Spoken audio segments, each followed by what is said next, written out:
तो जैसा माननीय ओम प्रकाश जी ने कहा कि अब जात नहीं, जमात को मजबूत करने की जरूरत है।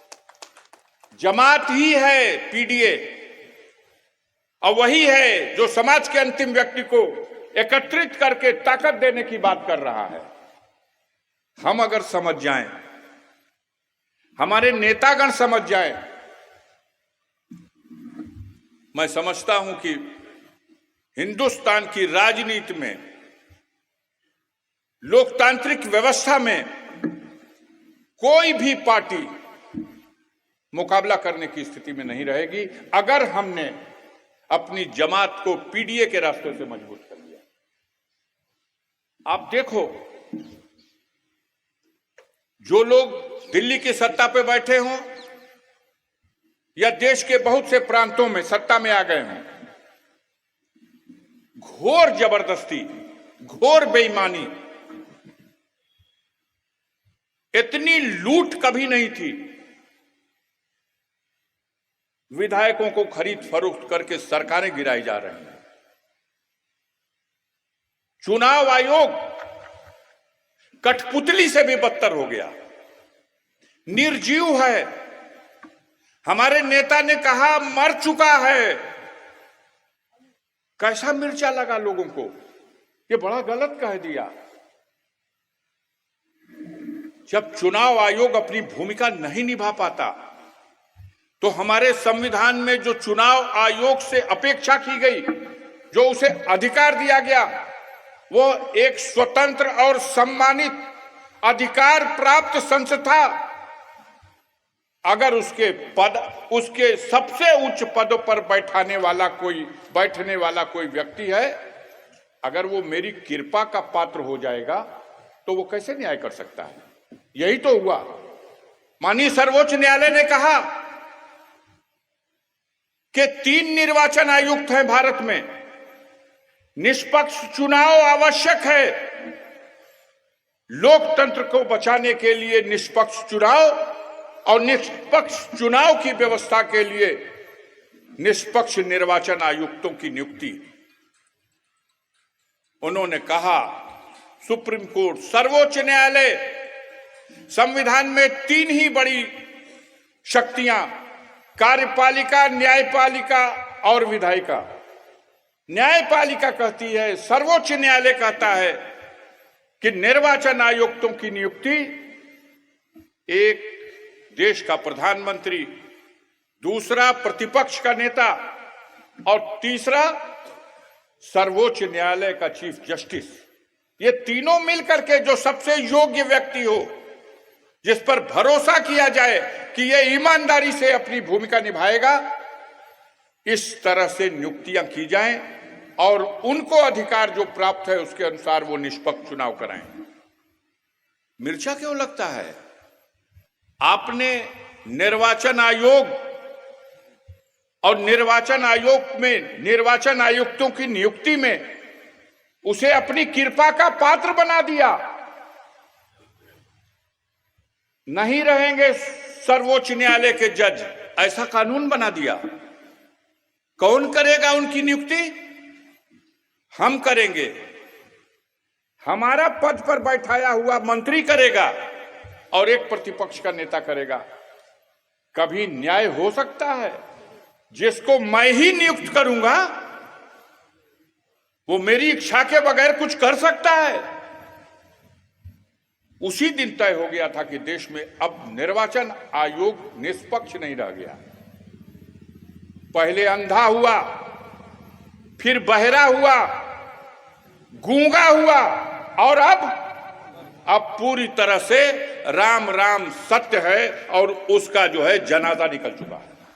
क्या हुआ है मिल्कीपुर में? क्या करना चाहते थे गाजीपुर में? ये सारे देश में ऐसा कुकर्म करने की नीयत रखते हैं। रोकने के लिए आपको जगना होगा। आपने गाजीपुर में रोका। 2019 में मंडी समिति में क्या उनका इरादा ऐसा नहीं था? गाजीपुर के लोगों ने उनके इरादे को मिट्टी में मिला दिया।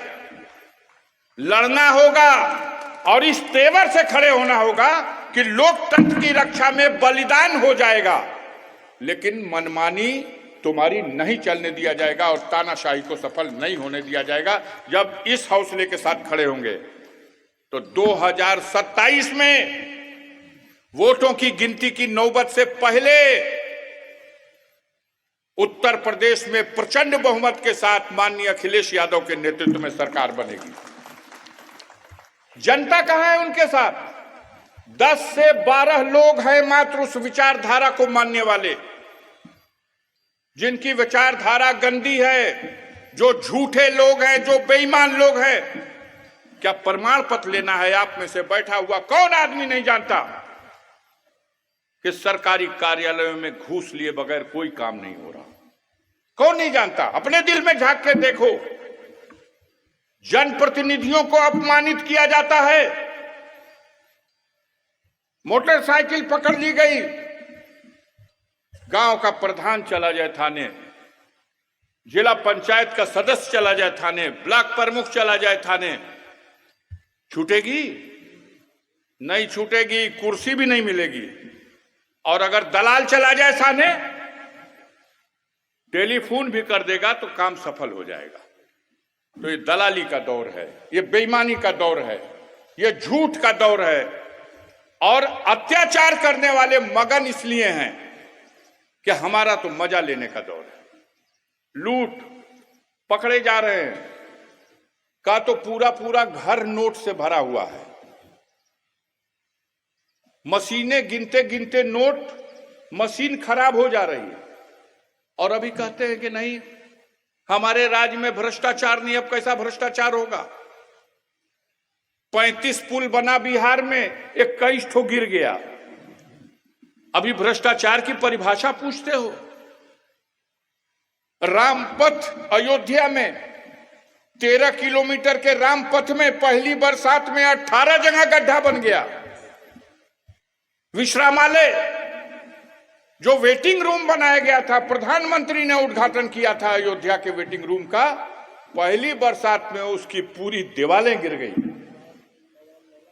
देश का लोकतंत्र का सबसे बड़ा मंदिर संसद भवन जिसे कहा जाता है, 10,000 करोड़ रुपया, वियतनाम का प्रतिनिधि मंडल आया हुआ था मंत्री जी, और लोकसभा का सदन चल रहा था, और वियतनाम का प्रतिनिधि मंडल आया हुआ था भारत का संसद का जो तरीका है देखने के लिए, और वो हमारी संसद में घूम रहा था।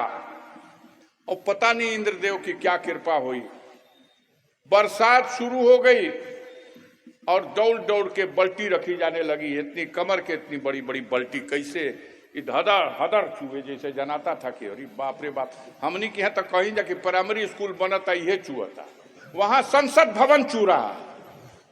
अभी भ्रष्टाचार का कोई पैमाना देखना है? बेईमानी, लूट और सम्मानित नागरिकों के साथ अपमानजनक व्यवहार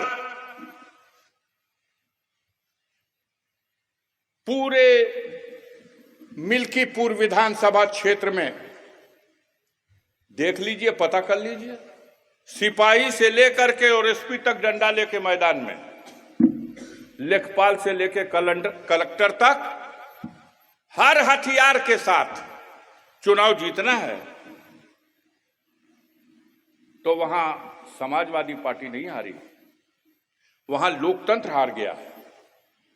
अब हमें तय करना है कि तानाशाही जीतेगी या लोकतंत्र जीतेगा। 2027 में मैं कहना चाहता हूं माननीय मंत्री जी, अच्छा हो गया, अच्छा हो गया।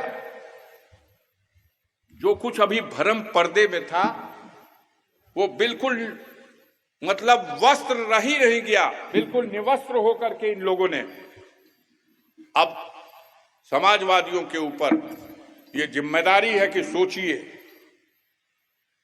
और देख लो, अगर अब नहीं खड़े हुए तो फिर कभी मौका नहीं मिलेगा। अभी नहीं तो फिर कभी नहीं। आपकी नस्लें और हम लोगों के जीते जी अब इस देश में व्यवस्था परिवर्तन नहीं हो पाएगा अगर 2027 में परिवर्तन नहीं हुआ। मैं निवेदन करूंगा माननीय मंत्री जी के पूर्ण तिथि के अवसर पर अपनी श्रद्धांजलि देने के लिए आज एक संकल्प लेकर उठो। आपको